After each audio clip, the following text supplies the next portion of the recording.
There is one Blockbuster left in the entire world. I know, that's crazy. There's one left. It's located in this tiny little city called Bend, Oregon. If you don't remember, Blockbuster was a store you actually had to drive to just to rent a movie or a video game. And it was special. Things were finite back then. Like, you had to make a devastating choice between getting Pokemon 2000 or Pokemon Stadium because they were both finally available at the same time. That awkward conversation about accountability at the register because you're paying the late fee again for a new video game, and your mom's about to buy the whole game again for double the price and the late fees. Good times. There used to be 9,000 Blockbusters around the world. Now there's just this one, hanging on to nostalgia, VHS tapes, and the ghost of Friday nights that used to actually mean something. So I'm headed to Bend, Oregon to relive some of those memories that we lost when we traded community for convenience. But first, a quick history lesson, because you might be thinking I'm joking when I say Blockbuster used to own the 90s.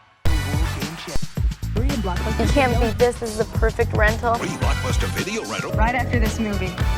Make it a Blockbuster night. Blockbuster in the late 90s was unstoppable, worth over $8 billion, renting out over half of all the videos in America. Their logo was everywhere, on TV, pizza boxes, even at Taco Bell. You get a coupon for a 2-for-1 Blockbuster video rental, Taco Bell. They were making so much money from late fees and accounted for over 16% of their total revenue. And when you're that big, it's easy to think the world will never change, but then it did. In 2000, a small, tiny company, you may have heard of it, called Netflix, showed up with a wild idea. What if people didn't have to drive to the store to rent movies or video games at all? They offered to sell their entire company to Blockbuster for $50 million.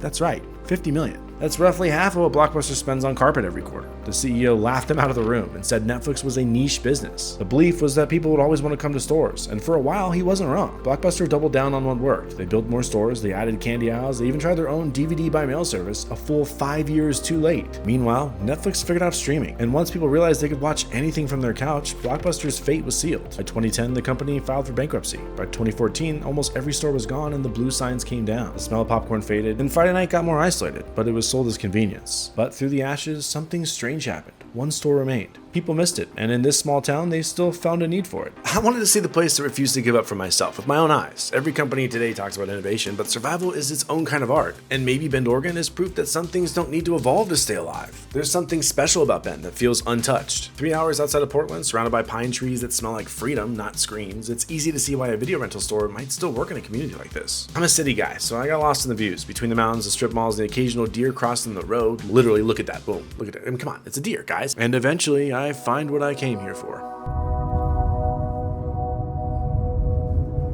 Holy shit.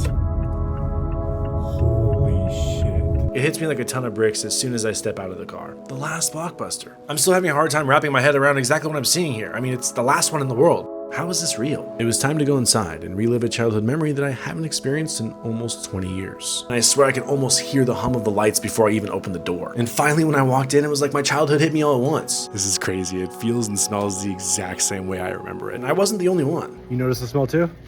Yeah? Yeah, it's crazy, right? It smells just the same thing. Imagine planning your weekend around getting a certain video game and it just not being in stock when you get here. That's how it was. Back in the day, there were a limited amount. There were a finite amount of DVDs and games that were on the shelves. That means that if you didn't get the one you wanted, you just didn't get it. No Netflix in your underwear sitting on your couch scrolling. You had to get up and get out and actually do some work to earn the thing that you wanted to watch. And these nights were earned, trust me. There was a late fee waiting for you if you messed up. Something I didn't necessarily expect is there's actually quite a bit of people in here too. Like, there's not just people buying movies and coming just for the nostalgia. There's actually people coming here to rent too. I just saw a bunch of people dropping off videos in there as well. It's funny because I really came here to relive the past, but I think I accidentally found something else. It's easy to blame streaming or algorithms for killing places like this, but maybe it wasn't them. Maybe it was us. We chose convenience. We chose speed. And somewhere in all that, I think we forgot how to slow down long enough to just enjoy picking movies together. This store shouldn't exist anymore, but the fact that it does says a lot about what a lot of people miss. And standing in it feels like proof that not everything has to move forward to have value. Because maybe this isn't just about a video store. Maybe it's about the